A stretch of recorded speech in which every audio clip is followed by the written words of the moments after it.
wanted to make my own channel and talk about the dogs. It seems there's only a few channels on YouTube for the dogs. Uncle Lou, I think there's a new guy just started up, JP or KP Spires or something. And Uncle Lou does a great job of talking about a lot of things. He does cover a lot of good stuff. I like the trash talking; it's fun too. But there's some other things I wanted to kind of add to the YouTube content. One of them being this whole year we've really been having a great time. It's kind of nice to be a Dogs fan this year, especially over the past several years where we've seen, oh man, just terrible letdowns, in which I don't want to relive those old wounds, but there's a lot of them. Talk about before we get into the dogs. I want to talk about a little bit about Mark Richt. Great guy, like the guy. He's a great guy. Nobody disagrees with that. But I feel like Mark Richt was the girl that you dated in high school, that she let you get to second base, but that's as far as you ever went. And because of that, you often went home pretty frustrated. Is what it is on that. So, doing a good job down at Miami. I don't think anybody could discount that. But I'm starting to see some of the same flavors down in Miami that I saw at the University of Georgia. Mark Richt does a great job of somehow finding ways to either lose games or almost lose games that he should not be even almost losing. Also enjoying seeing Kirby Smart making the adjustments in the middle of the game. I really didn't see a lot of that when we were watching Mark Richt. So, a lot of the same talent on the field. We got some new guys in there, absolutely. But given the amount of time that Mark Richt had and the obscene amount of money that he was paid, I feel like he either could have done a better job, or either that was the top of his class. So, enough about Mark Richt. Kirby Smart, seeing a lot of differences from him, willing to make the adjustments. Spends the time to actually find out where his players are talented at, and then, if need be, moving those players to different positions. So that's nice to see. One of the biggest things that I've seen this year is a lack in passing. We all talk about, where's the passing game? Where's the passing game? Where's the passing game? Well, last year we were saying the same thing about why aren't we throwing it to the wide receivers? Why aren't we throwing the ball? Why aren't we throwing the ball? So now we're throwing the ball. So why aren't we giving it to throwing it to the tight ends or whatever the new complaint of the week is? Uncle Lou made a comment that he wasn't worried about it anymore. He's just going to trust Kirby Smart. Me and a friend of mine, actually relative of mine, we were having a discussion about, we thought the passing game was probably there. We said, maybe maybe Kirby Smart is kind of keeping an ace up his sleeve, keeping an ace in the hole. So, and sure enough, that's exactly what happened. He come out and there was a completely different game plan against Missouri.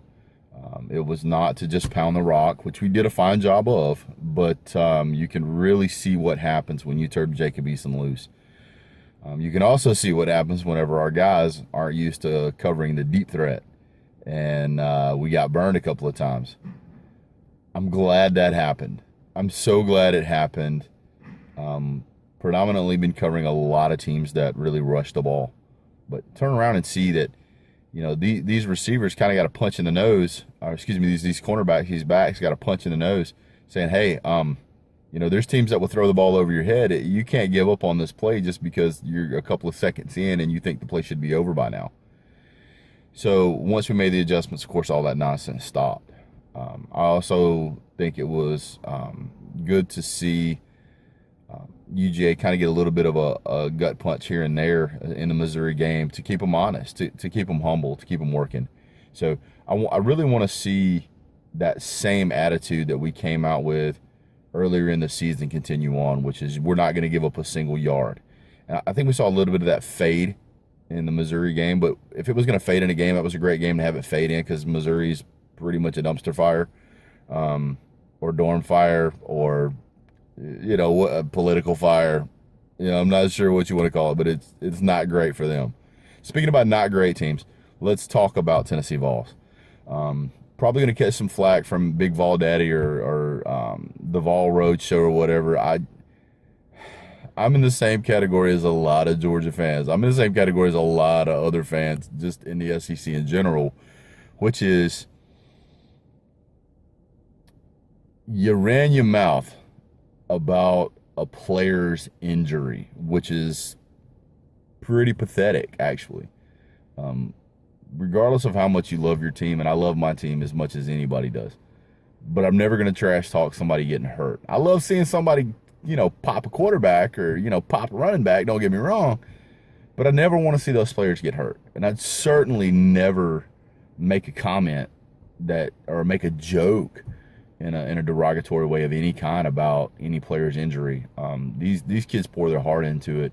They're out there, they're not making $1 million a contract. $1 million contracts. They're trying to. They're trying to get there, but unfortunately, if they get injured in college, that can absolutely ruin them. And then some of these kids have nothing to fall back on.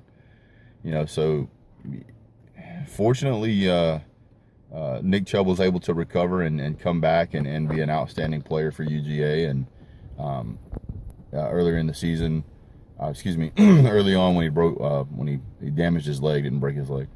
Earlier when he damaged his leg, I actually talked to Todd Gurley, who had the same problem. And Todd Gurley, patted him on the back and said, "Hey, man, this is absolutely recoverable. I did it. You can do it. Just get in there and work it." And that's exactly what he did. Last year had some pretty good Nick Chubb. This Chubb this year looks like the original Nick Chubb. That bounce out and run and finding a gap and cruising down the field is impressive. Again, I think it's just pathetic whenever you see fans pick on a player like that. So, but Butch Jones, hey, send me a LinkedIn invite, put it on Facebook, blow it up like Cracker Barrel Brad's wife. That, man, you in trouble. I hear UPS is hiring. No, wait, you can't deliver. So that's out.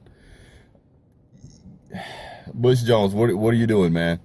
What are you doing? At this point, you kind of look like a guy who's just a fill-in. You get in a press conference, you try to talk a little bit of a good game, but it really doesn't look like you got that much game to give. Your players are all over the place. Your coaching staff's all over the place. You go out and you play South Carolina, and not to trash talk South Carolina, but neither one of those teams really played great. You could argue South Carolina played okay, but it's Tennessee. You know, you got, 15, 16 points, whatever it was, barely double digits, terrible, horrible. Yeah, Tennessee at home. Tighten up, because the dogs are coming, and it's gonna be chicken on the Barbie, because we gonna have a field day with y'all. And South Carolina fans, please don't jump down in the comment section talking about how, so many years and we this, that, and the other, Steve Spurrier. But look, Steve Spurrier has a stadium named in a different state after him, and y'all don't. He's gone. He left. Them days is gone. Sorry. Not sorry. South Carolina fans, y'all got Will Muschamp. This guy sucked at Florida. Oh, he got a national title. Okay, yeah, he got a national title. So what? He still sucks. You take that 1 year away from him, everything else is terrible. Proven sucky coach in the SEC. I think the only place he could probably go down from where he's at now would be to either go play for Tennessee, which I think their Division I status is questionable at this point. Well, I don't know. Go wherever you want to, Will. We'll whip your ass there too. I mean, it's just going to happen. Looking forward on the schedule, Florida, we have 2 weeks to prep for you, and we just had a little bit of humility handed to us. We're going to serve it to you cold. You're going to get it. It's going to be bad. And I'm frankly going to love it. Also, Auburn. Ooh, Auburn. Lost to LSU. What the... Man. So, you might be looking forward to the Dogs, thinking you're going to get some redemption. Ain't happening, Captain. The Dogs is pretty serious this year. If you can't run the ball, you can't throw the ball. Georgia just figured out that against basically an NFL quality quarterback in Locke at Missouri, he will go on to play pro as an NFL quarterback. He just will. Team around him's terrible. He's good. So he's going to play pro. He knows it. That's why he doesn't transfer.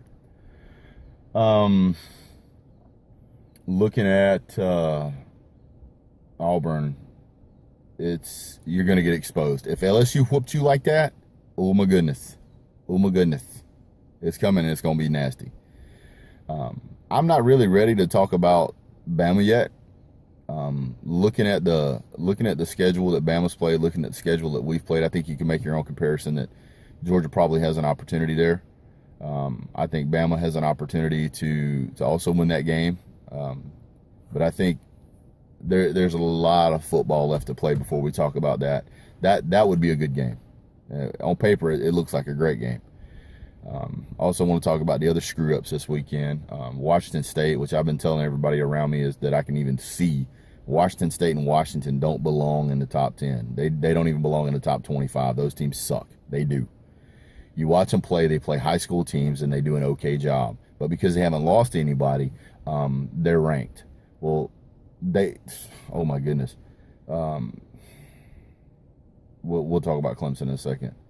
Washington State played Cal. I was telling a friend of mine, I didn't even realize Cal had a football team. I didn't even know that. And then to watch them go out there and lose to Cal in the, I guess you could call it right in the middle of a terrible environment. Probably shouldn't even have played that night. There was smoke all over the field. Okay. A normal person standing around breathing probably going to have a rough time. There was fans wearing dust masks and all kind of other stuff. And then turn around and see these players out there running up and down the field huffing this contaminated air. I think the NCAA said they were going to pull the players off the field if it got to 200 particles per million or whatever it was. And it was at 170. And they were checking it every 30 minutes. No. That game, no. Those players never should have been out there. The football, guys, football's not that important. I love football. I live for football, but it's not that important. I'm not going to risk the health of any player out there on that field because we want to watch them play. And honestly, in a very unimportant game, well, unless you're Washington State and you're overranked, then it's important because Cal comes out and exposes you. There was like 15 people in the stands. All of them were Cal stands. I didn't see any Washington State fans. Maybe they were there. I'm not sure. But it looked like a high school football stadium, and it was just, there was nobody there. Okay, Clemson. I got friends that are Clemson fans, and I feel sorry for y'all. But y'all should be all over y'all's coach right now. Absolutely should be wearing that guy out. He should apologize to every Syracuse fan. He should apologize to the quarterback's coach. He should apologize to the quarterback's family. He should apologize to every freaking fan out there that loves college football. Because to put in a hurt player and watch him play and then get knocked out because he can't run, that's purely on that coach. That was the coach putting winning ahead of that player's safety. No reason that should ever happen. I don't care if you're in a national championship game. I don't care if he's the only guy you got left, and if you pull him out, you have to forfeit the game. I don't care. You don't injure somebody just because you want to win. It's wrong. So, Clemson, I've been saying for a couple of weeks, especially after the close game with Wake Forest, you guys really had no you guys just really didn't have the same drive and ability that you were showing last year. Come out, here and played Syracuse and lost. Pretty average. Oh, wait. Not doing it. So, looking at what I see moving forward, does Clemson have an opportunity to turn it around? Maybe. Alabama possibly gets derailed. Don't really see that happening. Georgia possibly getting derailed. Don't really see that happening. Penn State, maybe. Their schedule is going to be pretty tough next couple of weeks. And Clemson's got an opportunity to get back into it. Don't know. We'll see. But it's going to be interesting the next couple of weeks. Anyway, Gators coming for you. And I am absolutely loving it. Don't lose no sleep, because the next 2 weeks, the Dogs is working on y'all. See you soon, Gators.